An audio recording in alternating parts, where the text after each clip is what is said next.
మా గారు మరియు ఇంకొక విశేషం ఏంటంటే ఈరోజు వారి యొక్క జన్మదినం అవడము కూడా ఇందుకు నిదర్శనం.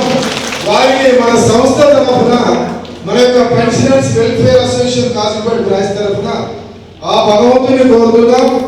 వారు ఆయుర ఆరోగ్యాలతో ఉండాలని, చల్లగా ఉండాలని, పిల్ల పాపలతో సుఖ సంతోషాలతో, మన్మలతో మన్మరాలతో ఇలాగే ఇంకా 60 సంవత్సరాలు బర్త్డే చేసుకుంటూ వారి యొక్క జీవన ఇంకా సాగించాలని ఆ భగవంతుని మనం అందరం ప్రార్థించుకుందాం. తర్వాత వెంకటనారాయణ గారిని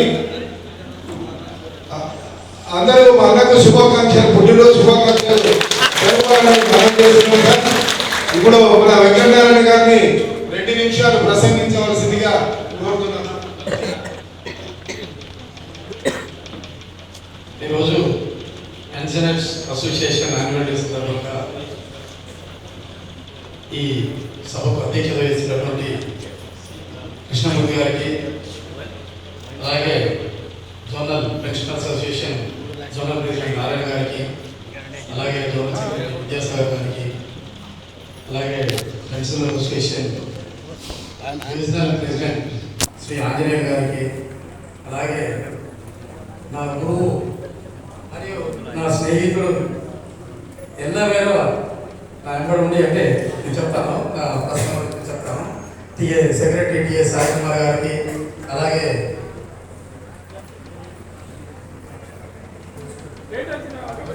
all India postal president Shri Venkateshwar గారికి, అలాగే వేదిక మీద ఉన్న కోల్టర్ నరసింహరావు గారికి, అలాగే శ్రీ రాఘవేంద్ర గారికి, మరియు కాజీపేట్ పెన్షన్ అసోసియేషన్ ఇంత అట్టహాసంగా నిర్వహిస్తున్నటువంటి బ్రాంచ్కి మరియు మీ అందరికీ పేరు పేరున హృదయపూర్వక నమస్కారాలు తెలియజేస్తున్నాను. ముఖ్యంగా అసోసియేషన్ పెడుతున్నా అని అన్నప్పుడు నా మిత్రుడు కృష్ణమూర్తి గారు సర్వీస్లో ఉండగా దాదాపు ఇద్దరం కలిసి అనుబంధం ఈ సంఘంలో ఉన్నాము.